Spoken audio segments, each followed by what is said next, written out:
Hello, I'm Ben with Skowhegan Outdoors, and today we'll be talking about cross-country skiing. So, we'll start with the fit of the equipment. I have my trusty ski boots. These are in European sizes, so I'm wearing a 43, and you can just look up the translation to your US size, but you want them to fit fairly snug.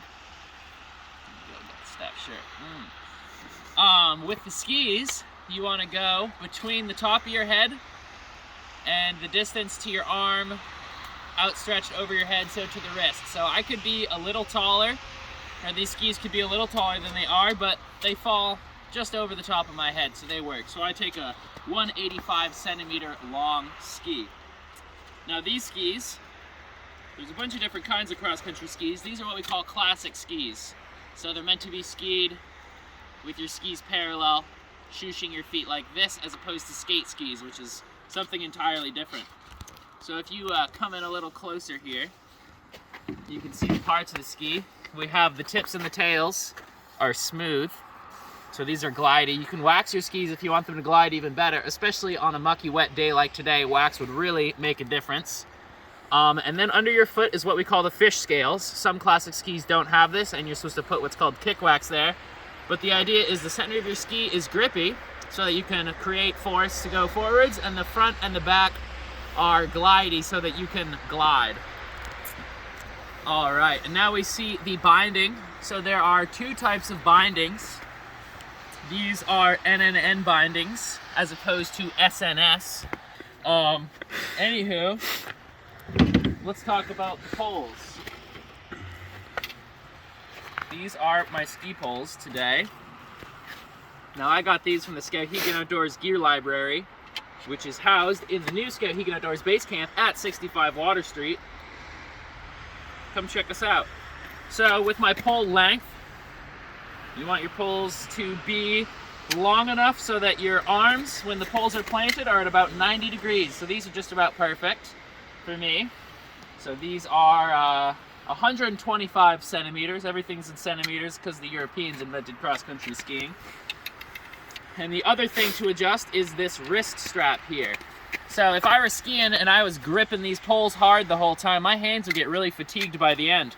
So we're going to use this nifty wrist strap, adjust it, and we want it so that my hand is supported such that I don't actually need to hold on to the poles in order to generate force with them. So I can kind of loose grip them with this retainer there. So how you do that with these, some are different, but they all kind of have the same sort of mechanism, is you pull up on the top of the pole, and that loosens the strap mechanism, so you can pull strap through. If you're trying to give yourself more length, you kind of have to keep the gray part on top up. But you get it set to where you want it.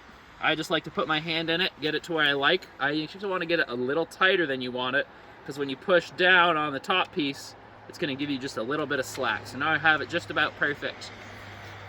All right, and now we're ready to go skiing. Gear set up, I'm ready to go skiing.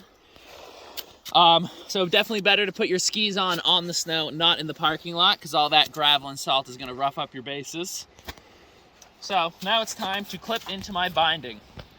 So if you can see the front of my boot, can't actually see because there's snow in there. Get all the snow out of your toe piece. So the front of my boot is this little metal bar.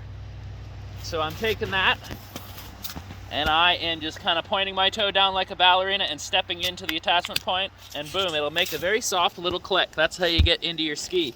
So now I'm in, notice your heel is free, it's just your toe that's attached. When it comes time to get out of your ski, you're going to take your ski pole and just poke into this little button that's in front of your toe piece, and that will allow you to come out of it. So if your ski is frozen and you can't get it on, try wiggling this button a few times to break any ice off that toe piece of the ski. Is you're kicking with your back foot and gliding with the other foot. So sort of like walking, but you're incorporating a little bit of a glide. And notice that my hands are alternating my foot. So as my right foot goes forward, my left hand pole plants like so. Yeah.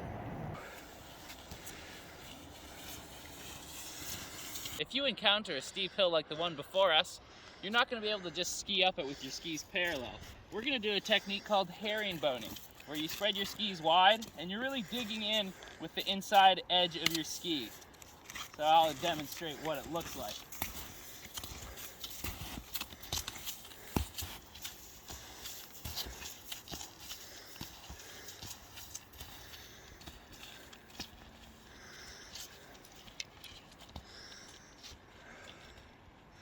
When skiing down hills, it's very important to keep your weight forward and your hands forward. So bend in the knee, getting your hands forward, so if you start to lose your balance, you can throw them back to save it.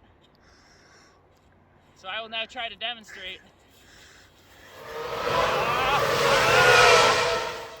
Yeah! Thanks for watching.